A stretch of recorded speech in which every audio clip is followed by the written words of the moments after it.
welcome to the Album Man. Today I'm going to be doing a concert review of Ritchie Blackmore's Rainbow, and from his date in the Genting Arena in Birmingham. Now, I don't often do concert reviews, and that's mainly because I found people don't tend to enjoy them, since, well, when I review an album, people can go and listen to that album.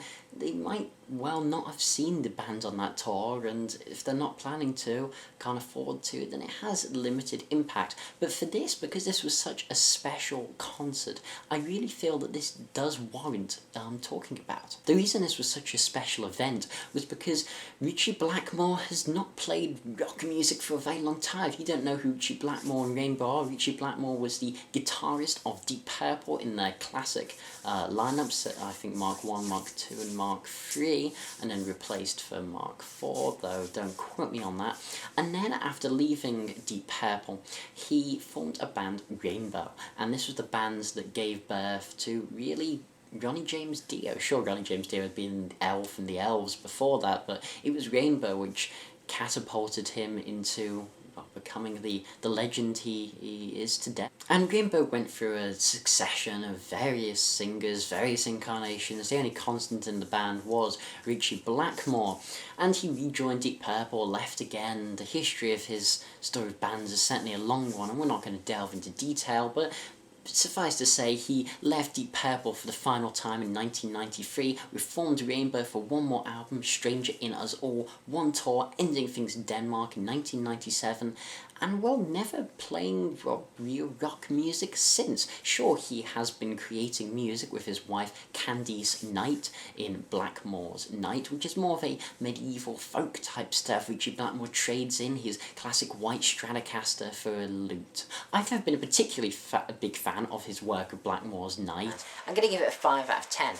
It's just dull, but it's not unpleasant, it's dull. It's not really my cup of tea, and I've been hoping for a long time that finally Ritchie Blackmore would don his black clothing and get out his white Stratocaster and finally play rock music at least one more time. And he's done just that, playing 3 European dates, 2 German festivals and 1 UK date in Birmingham as Ritchie Blackmore's Rainbow. So who has he got joining him on this? Well, he has keyboardist Jens Johansson of Stratovarius, the power metal band, drummer David Keith, bassist Bob Nouveau, and the Chilean vocalist from the band, a band I've never heard of before called Lords of the Black, and his name's Ronnie Romero. So this forms Ritchie Blackmore's possibly final incarnation of Rainbow. But the big question is, how was it? How did it sound after all these years? Could the 71-year-old man in black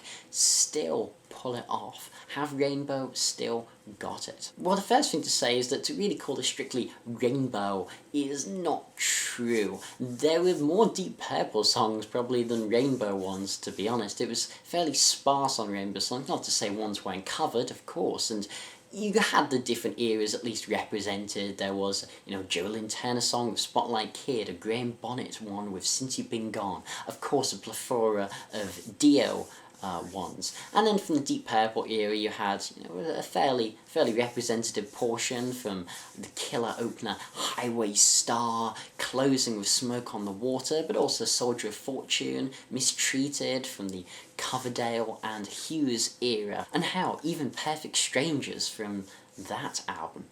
So what did I think of the setlist? I'll be showing the setlist on screen so you can see it for yourself. I thought personally it was a really good setlist. I wanted to see Ritchie play Deep Purple and Rainbow songs. I love both of those bands probably equally. Sure, there were some notable exceptions. Where the Hell is Kill the King? That's surely the best opener the man's ever written. Okay, Harry Styles is a great song and it was a good opener, but come on, I mean, Kill the King. I understand he hasn't played it live since, 1978, I believe, or something like that, but oh god, what a masterful song that is. And something like Perfect Strangers, I don't really think was too necessary. I maybe preferred Space Truckin' or something, and Difficult to Cure was prolonged. We'll get into that when we talk about the performance itself. But overall, it was a strong set list, representative of the man's career. But how well was it performed? That's really the crucial thing here. It was always obvious he was going to be able to pick out a good set list. He has such a wide catalogue. But how did he do? Well, before we get on to the main members of Ronnie Romero and Ritchie Blackmore, let's deal with how some of the other members perform. So drummer David Keith, many have said that he has a very tiny drum kit, and indeed he does. He did have a remarkably small drum kit. I mean, I'm not talking about Mike Portnoy playing on a Hello Kitty drum kit small.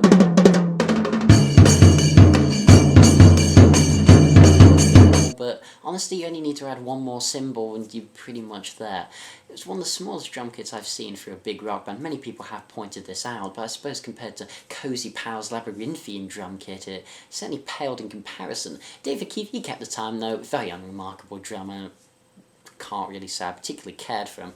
Concerning bassist Bob Nouveau, some have said that his style was a little too funky, but it's perhaps easy to forget the funk that did permeate Deep Purple's style, sure, well, not as much in the maybe Mark II era.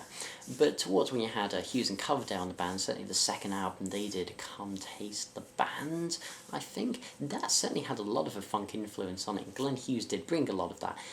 Rainbow themselves were never a particularly funky band, but I didn't find Bob Nouveau's funk really overwhelmed at all. I felt, again, he did, like David Keith on drums, a respectable job. Now to Jens Johansson on the keyboards, rocking that classic Hammond beat-free organ. It's certainly a big task to take over from someone like John Lord when you think of Deep Purple's masterful organist and other great people like Don Airey for Rainbow, etc. But Jens Johansson, he did a really good job. He was not just respectable, but actually commendable. His organ cut through the sound as a classic organ should, and was certainly very evocative of that classic 70s style, which you really want. You know, Deep Purple and Rainbow, they helped define that organ style with John Lord, and Jens Johansson did a remarkable job at recreating that. But briefly before we get on to Ritchie and Ronnie Romero, I certainly want to talk about, in Difficult to Cure, there was an instrumental section with a drum solo by David Keith, and this was complemented by an organ solo from Jens Johansson, and God, that was so boring. I admit I've never been particularly fond of drum solos. I mean, if it's Mike Portnoy or Neil Peart, then I have certainly a lot greater tolerance, but when you've got someone like David Keith just playing pots and pans, then it's not particularly my cup of tea. And while Jens Johansson's organs certainly made it more bearable, I didn't think it was even a particularly impressive organ solo. I think it lacked melody and was more a technical showcase than anything else. I thought that really slowed the pace down a lot in the middle section of the concert, which it was very unnecessary, to be honest. But what about the man himself, Ritchie Blackmore? Well, I do feel that perhaps he got off to a little bit of a slow start. I'm not the only one to remark that some of the earlier songs felt a little slower than the originals, perhaps, and I certainly did feel that a bit with Highway Star, and maybe even with Since You've Been Gone.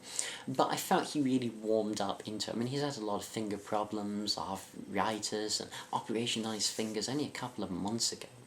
And bearing all that in mind, I think he did a remarkable job. You know, I'm not going to sit here and claim that he's as wonderful as he was on something like the classic Made in Japan Deep Purple live album. And certainly there weren't really any extended jams here, certainly not involving him. He took a very laid-back approach, just stood perfectly still on the back and did his thing. But it's Ritchie Blackmore, his thing is still wonderful, and to hear him play Stargazer, Child in Time, to hear that riff from Long Live Rock and Roll crack over, and of course the iconic Smoke on the Water, it was truly, truly a sight to behold. I think that Ritchie still put in an impressive performance, and he certainly did not disappoint me. The standout performance, easily though, was Ronnie Romero on vocals. Bear in mind, I'd never heard of this guy, and I was sceptical. Many were saying when Rainbow was first announced they were going to do more shows, it was, well, are they going to get guest vocalists? Are they going to have Jolene Turner, Graham Bonnet? Who are they going to get to do Dios? Could Gillan make an appearance? Glenn Hughes, Coverdale? Some of the greatest vocalists in the history of rock music have worked with Blackmore. So Ronnie Romero certainly, you know, he has a hard time living up to that. And how did he do? amazingly. His voice was stunning. While Queen have their Adam Lambert trying to be a Freddie Mercury wannabe, which never really impresses me, Ronnie Romero managed to channel that spirit, that passion of someone like Ronnie James Dio, but without ever quite going into the territory of total emulation. It still felt like an organic vocal performance from him, and still felt like an original one, as he was able to master the high notes of Child in Time to the huge passion of something like Catch the Rainbow and Long Live Rock and Roll, the wailing Coverdale vocals of Mistreated, and the highs certainly of Burn as well, the Glenn Hughes tune. He managed to really balance it, but the highlights of the night, and the culmination really, certainly of Blackmore and Romero's capabilities, was without a shadow of a doubt Stargazer. Stargazer was the song of the concert.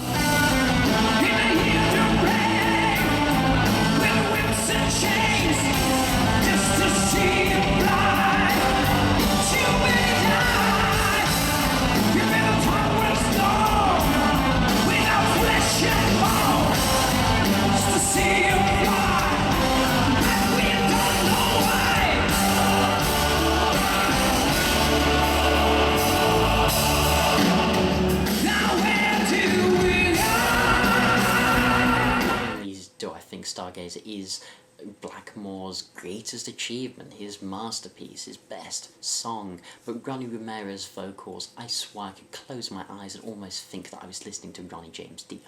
And for me, that is a huge thing to say. Ronnie James Dio is my favourite vocalist of all time, without a shadow of a doubt.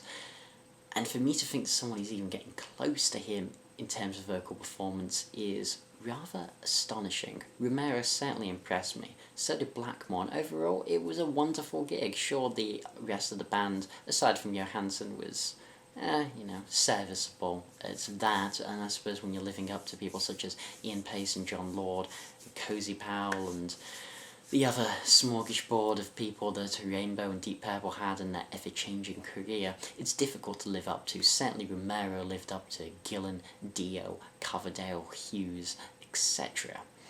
And Ritchie Blackmore, I think he lived up to himself. Rainbow were wonderful. I do hope that they play more shows, the more people that get to see them, the better in this incarnation, because Blackmore is back, but unfortunately, I don't think he's actually back for long. He's got dates with Blackmore's Night lined up, and I do feel that this was just a small bit of fun for him. He wanted just a little nostalgia trip, a few shows, nothing too much, nothing too heavy, and I do fear that that is now the final end of Rainbow. This has been the Album Man, and very, very appropriately, long live rock and roll.